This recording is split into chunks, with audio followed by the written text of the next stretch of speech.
மணியை இதை பற்றி கொஞ்சம் சொன்னால் நல்லா இருக்கும். உங்கள் கதையை வச்சு பேசுவோமா? உங்கள் சம்பளம் எவ்வளோ? 25,000 ரூபா. 25,000 ரூபா. ரைட்டுங்களா? உங்களுக்கு கல்யாணம் ஆகிடுச்சா? இல்லை சார். என்ன வயசாகுது உனக்கு? 28 சார். அப்பா இங்கே இருக்கிறாங்களா ஊரில் இருக்காங்க? ஊரில். எந்த ஊர்? சேலம். சேலம். சரி. 25,000 ரூபாவில் ரூம் ரெண்ட் எவ்வளோ கொடுக்குற? 6,000 ரூபாய் தரேன் சார். ரூம் ரெண்ட்டே 6,000 இல்லை இன்னொருத்தர் கூட இருந்து ஷேரிங்? ஷேரிங்கில் இருக்கும் சார். 12 6,000 ரூபா நீ ரூம் ரெண்ட்டே கொடுக்குற. சரி.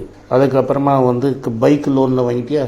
இல்லை சார், பைக் லோன் இல்லை சார். பைக் லோன் ஆயிடுச்சா இல்லை வாங்கவே இல்லையா பைக்கு? இல்லை பைக் லோன் வாங்க? பைக் லோன் வாங்கலை சார், பைக் இருக்கா? கேஷ் போட்டு வாங்கிட்டேன். சரி. பெட்ரோல் எவ்வளோ ஆகுது? பெட்ரோல் ஒரு நாளைக்கு வந்து 50 ருபீஸ். அப்போது 30 நாளைக்கு எவ்வளோ ஆச்சு? 1,500 ரூபா. ரைட்டுங்களா? அதுக்கப்புறம் அந்த வெள்ளை தீனி பசங்களோட பார்ட்டி அதெல்லாம் எவ்வளோ செலவு பண்ணுறீங்க? இருக்கும் சார், ஒரு 2000. 2000 தானே? ஒரு சினிமா போனாலே 2,000 ரூபா ஆகிடும். 5,000. 5,000 ரூபா போயிடும். Cinema and என்டர்டெயின்மெண்ட்டு. ரைட்டுங்களா? 7,500. ஃபோன் பில் எவ்வளோ கட்டுறீங்க? 300 ரூபா சார். சரி. கேபிள் டெலிவிஷன் இருக்குதா? அது எவ்வளோ? அதுவும் அரௌண்ட் 300. அது 300. வாட்டர் கேன் வாங்குறீங்களா? வாங்குறோம். அது எவ்வளோ? ஒரு கேன் 2 நாளைக்கு 150 ரூபா போட்டுமா உனக்கு? ஒன் செலவு 150. அது தவிர வேற என்னெல்லாம் செலவு? சாப்பாடு செலவு எப்போ வாங்க என்ன பண்ணுறீங்க? வெள்ளை சாப்பாடு பிரேக்ஃபாஸ்ட்டுக்கு எவ்வளோ செலவு பண்ணுவீங்க? பிரேக்ஃபாஸ்ட்டுக்கு 60-70 ருபீஸ். சரி. லஞ்சுக்கு எவ்வளோ செலவு பண்ணுவீங்க? லஞ்சுக்கு அரௌண்ட் 80-100. இது டின்னர் அதே 60. சரி. அப்போ ஒரு நாளைக்கு 230 ரூபா மினிமம் பண்ணுவீங்களா? அப்போ ஒரு 30 நாளைக்கு எவ்வளோ ஆச்சு? 6,600 ரூபா. இதை தவிர டீ காப்பிக்கு எவ்வளோ செலவு பண்ணுவீங்க? பட் வெளில போனால் டீ காப்பி அடிக்கிறது எவ்வளோ பண்ணுவீங்க? அது பர் டே வந்து ஒரு அரௌண்ட் 100 வரும் சார். ஸோ அது ஒரு 3,000 ரூபா. நீங்களே டோட்டல் பண்ணுங்க எவ்வளோ ஆச்சு? நீங்கள் சொன்னது தான் போட்டிருக்கேன். ஸோ உங்களுக்கே இது 23,000 ரூபாய் ஆயிடுச்சு. 22,850 ரூபா ஆச்சு. வீட்டுக்கு எவ்வளோ பணம் தரீங்க? ஸோ அப்பாவுக்கு திருப்பதி தான், நாமம் தான். ஸோ 23,000 ரூபான்னா நீங்கள் மாதம் 5,000 ரூபா சேர்க்குறீங்களா? எங்கே போகுது இது? உங்களுக்கு இதில் வந்து இஎம்ஐயே இல்லை. ஃபோன் இஎம்ஐயில் இருக்கா? இல்லை சார். பட் நார்மலாக உங்கள் வயசு பசங்க என்ன பண்ணுவாங்க? பைக் இஎம்ஐ போட்டுக்கோங்க, டிவி இஎம்ஐ போட்டுக்கோங்க, செல்ஃபோன் இஎம்ஐ போட்டுக்கோங்க. இது மூணுமே லேட்டஸ்ட்டாக இஎம்ஐயில் மாற்றி மாற்றி வாங்கிட்டு இருப்பாங்க. இதுக்கு ஒரு 10,000 ரூபா, 5,000 ரூபா, 6,000 ரூபா போட்டிங்கன்னா எப்போதுமே ஒரு 2,000 ரூபா, 3,000 ரூபா பற்றாக்குறையிலேயே இருப்பாங்க. 2,000 ரூபா நம்ம எப்போதுமே ஒரு பற்றாக்குறையில் இருப்பாங்க. இதனால தான் நான் தமிழில் சொல்லுவோம், இந்த ஏழை வந்து எப்போதுமே ஏழையாக இருக்கிறதுக்கு காரணம் இது மாதிரி பட்ஜெட்டு தான். இந்த 5,000 ரூபா கூட உங்களுக்கு அட்லீஸ்ட் இவ்வளோ தூரம் எங்கே செலவு பண்ணுறீங்கன்னு தெரியும். உங்களுக்கு தெரியாமே 5,000 ரூபா செலவு ஆகிடுது. இப்போ 1ஆம் தேதி அன்னைக்கு உங்கள் சம்பளம் பேங்க்ல கிரெடிட் ஆகிடும். நீங்களா பெரிய கார்பரேட் 31 1ஆம் தேதி கிரெடிட் ஆகிடும். என்னைக்குள்ள உங்கள் பேங்க்கில் பணம் போயிடும் கையை விட்டு கம்ப்ளீட்டாக. 15th போயிடும். 15 நாளில் எங்கே போகிறது பணம்? அப்போனா கிரெடிட் கார்டு இருக்குது உங்களுக்கு. கிரெடிட் கார்டில் எவ்வளோ கடன் இருக்குது? 35,000 கிட்ட. ஸோ அதை நீங்கள் கரெக்டாக செட்டில் பண்ணுறது இல்லை. பண்ணிட்டு இருக்கீங்க. இஎம்ஐ எவ்வளோ கட்டுறீங்க? இஎம்ஐ வந்து 4,000. அதுதான் சரியா போச்சு. ஸோ நீங்கள் 5,000 ரூபா கட்டுவீங்க, 5,000 ரூபா திரும்பி செலவு பண்ணுவீங்க. ஸோ அவங்களுக்கு இப்போ நீ வேலை செய்ய இடத்துல 35,000 ரூபா தான் லோன் இருக்குன்னா நீ வந்து மாதம் 1,000 ரூபா உனக்கு வட்டியே கட்டிட்டு இருக்க. இதை தான் நான் முன்னாடி சொன்னேன், கிரெடிட் கார்டு. இதனால தான் உங்களை மாதிரி ஆளுங்க கல்யாணமும் பண்ணிக்க முடியாது, வீட்டுக்கும் பணம் அனுப்ப முடியாது, கடன். இதை நீங்கள் மாற்றி பண்ணீங்கன்னா எப்படி இருக்கும் நம்ம பார்ப்போமா? ஒரு பேச்சுலருக்கே நான் பர்ஃபெக்ட் பட்ஜெட் போடுறோம். நீங்கள் எவ்வளோ தூரம் முன்னேறுவீங்கன்னு நான் பார்க்குறோம். இந்த 28,000 ரூபா, இந்த 28,000 ரூபாயில் ஃபஸ்ட்டு நீங்கள் 8,000 ரூபா எடுத்து சேவிங்ஸ் போட்டுருங்க. Long term investment.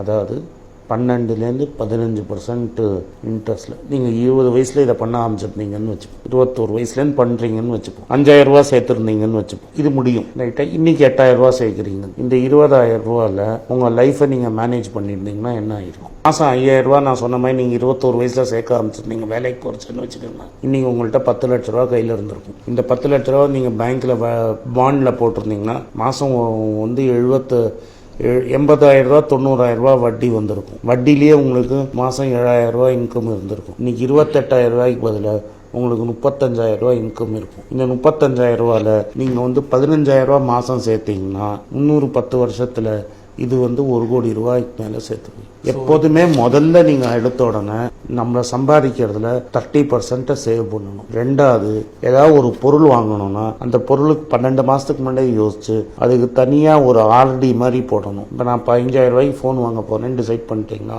மாதம் 1,500 ரூபா போட்டிங்கன்னா 10 மாதத்தில் ஃபோன் வாங்கிடலாம், கேஷ் கொடுத்து கடன் இல்லாமல். 2 ஆகும். அதனால கஷ்டப்பட்டு சேர்த்ததுனால அந்த ஃபோன் மேலே உங்களுக்கு ஒரு மரியாதையும் இருக்கும், வேல்யூவும் இருக்கும். இன்னைக்கு நான் நஷ்டம் ஆனால் கூட ஒரு இன்சூரன்ஸ் போட்டிருந்தீங்கன்னா டெஃபினட்டாக பணம் வரும். ஆனால் இன்னைக்கு நம்ம பசங்க என்ன பண்ணுவாங்க, யோசிச்சோன்னா இன்னைக்கு 15,000 ரூபாய்க்கு ஃபோனை வாங்கிட்டு கிரெடிட் கார்டில் வாங்கி இஎம்ஐ கட்டிட்டு இருப்பாங்க. அதனால ஃபர்ஸ்ட் இஎம்ஐல வாங்கக்கூடாது, காஸ்ட்லி பொருள் வாங்கவே கூடாது. ஏன்னா செல்போன் வந்து 10,000 ரூபாய்க்கு நீங்கள் ஒரு நல்ல ஸ்மார்ட் ஃபோன் கிடைக்கும். அதை வந்து அட்லீஸ்ட் 4 வருஷமாவது நீங்கள் யூஸ் பண்ணணும். நம்ம வந்து ஒரு செல்போனையும் 2-3 மாசத்துல ஒர்க் பண்ணணும். கல்யாணங்கிறது வந்து ஒரு கன்சம்ஷன். ரெஜிஸ்டர் ஆஃபீஸில் பண்ணாலும் கல்யாணம் தான், கோவிலில் பண்ணாலும் கல்யாணம் தான், சர்ச்சில் வச்சு கல்யாணம் பண்ணாலும் பண்ணணும். ஊரை கூட்டி செலவு பண்ணணுங்கிறது முட்டாள்தனம். கடன் வாங்கி கல்யாணம் பண்றதுங்கிறது தப்பு. அதே மாதிரி கடன் வாங்கி கன்சியூம் பண்ணவே கூடாது. முதல்ல சேமிப்புங்கிறது 28,000 ரூபாய் இருக்குன்னா 8,000 ரூபாய் நீங்க சேவிக்கணும். இதை எப்படிங்கிறத நான் பாத்துக்கிறேன். இப்ப நீங்க இந்த 15 லட்சம் ரூபாய் இருந்ததுன்னு வச்சுக்கோங்க.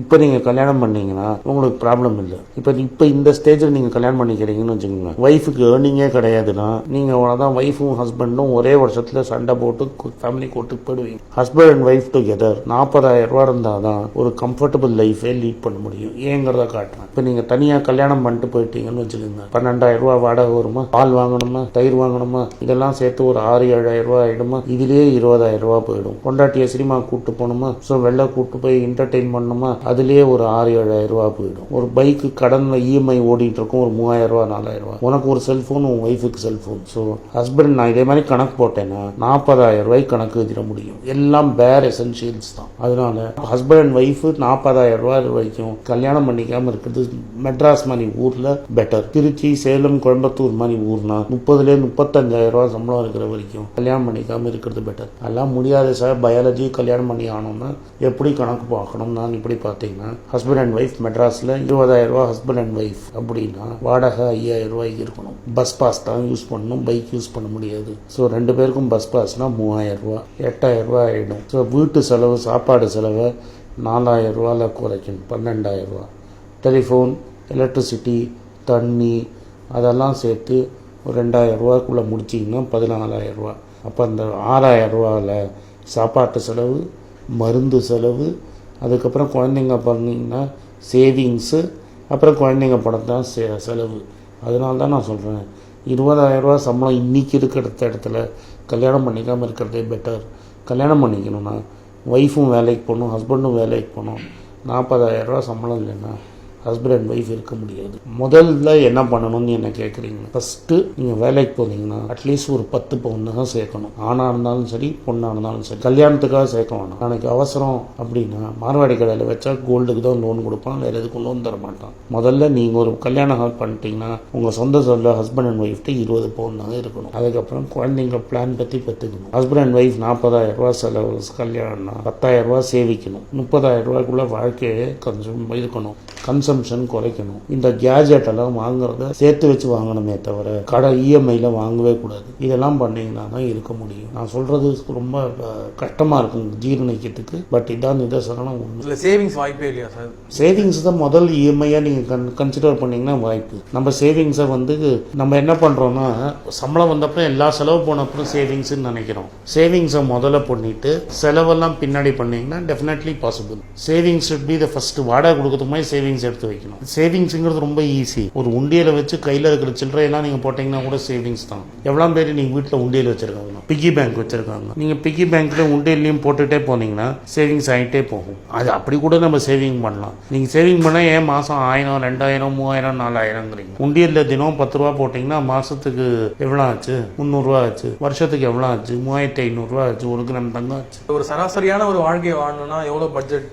மெட்ராஸில் ஹஸ்பண்ட் அண்ட் ஒய்ஃப் 2 பசங்க இருக்காங்கன்னா 40,000 50,000 ரூபாயில் முடியாது. ரொம்ப கஷ்டம். லைஃப் லாங்னா ஒரு லோவர் மிடில் கிளாஸ் லைஃப்லேயே இருப்பாங்க, பவர்ட்டிலேயே இருப்பாங்க, கடன்லேயே இருப்பாங்க, கடன்லேயே சாவாங்க. ஃபஸ்ட்டு கல்யாணம் என்னோட ஐடியா நான் சொல்கிறேன், தவறாக இருந்தால் 30 வயசு வரைக்கும் கல்யாணம் பண்ணிக்காமல் இருக்கிறது பெட்டர். அந்த 10 வருஷம் வேலை பண்ணியிருக்கணும். ஓரளவுக்கு 20 பவுன் நகையை சேர்த்து வச்சுருக்கணும்.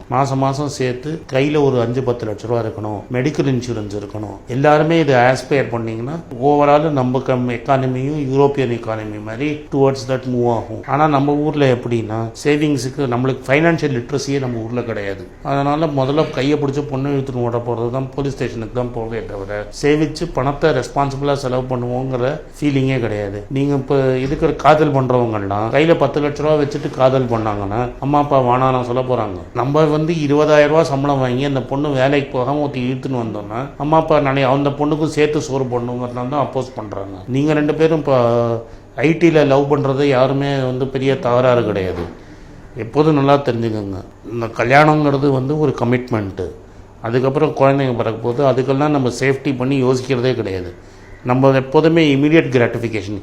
இன்றைக்கி எனக்கு என்ன பணம் இருக்குது, இன்றைக்கி நான் என்ன செலவு பண்ணுறோன்னு தான் பார்க்குறோமே. நாளைக்கு சேமிப்புங்கிறதே கிடையாது. முதல்ல சேமிப்புங்கிறது முதல் முக்கியம். உண்டியல் வாங்கிக்கோங்க. ஸ்கூல் பசங்கள்லேருந்து உண்டியல் வாங்கி தினம் காசை போட்டு அந்த காசுலேருந்து ஒரு வருமானத்தை க்ரியேட் பண்ணுறது தான் புத்திசாலித்தனம். முதல் 10 லட்சம் தான் கஷ்டம். முதல் 10 லட்ச ரூபா சம்பாதிச்சிட்டிங்கன்னா அதே வட்டி போடும். வட்டி குட்டி போட்டு அது பாட்டுக்கு ஒரு சைடு வளர்ந்துட்டே போகும். நீங்கள் நல்லா புரிஞ்சுக்கோங்க, நீங்கள் உலகத்தில் 3வது 4வது பணக்காரராக இருக்கிற வாரன் பஃபெட்டு அவர் பேப்பர் போட்டு தான் அவங்கள பணம் சம்பாதிச்சார். அந்த பேப்பர் போட்டு சம்பாதிச்சு கூட நீ கோடீஸ்வரன் ஆகலாம். வந்துட்டிங்க, நீ 15 வயசில் பேப்பர் போடணும். 30 வயசில் பேப்பர் போட்டிங்கன்னா கோடீஸ்வரன் ஆக முடியாது. லைஃப் லாங் பிச்சைக்காரனாக தான் இருக்கணும். அதனால் சின்ன வயசுலேருந்தே நம்ம சேவிப்புங்கிறத கேர்ஃபுல்லாக இருந்தால் எப்போதுமே கரெக்டாக இருக்கிறோம். சேவிப்புங்கிறது ரொம்ப இம்பார்ட்டண்ட் முதல்ல. அப்புறம் சேவித்த பணத்தை எங்கே இன்வெஸ்ட் பண்ணுறங்கிறது 2வது. முதல்ல கோல்டு, அடுத்தது பாண்டு, 3வது தான் ஸ்டாக்கு. இன்றைக்கி இருக்கிற மார்க்கெட்டில் ரியல் எஸ்டேட் பக்கம் போகாமல் இருக்கிறது தான் நல்லது. இந்த வீடியோவை வழங்குவோர் Chennai silks. Let the celebration begin. Aadi treat summer wait.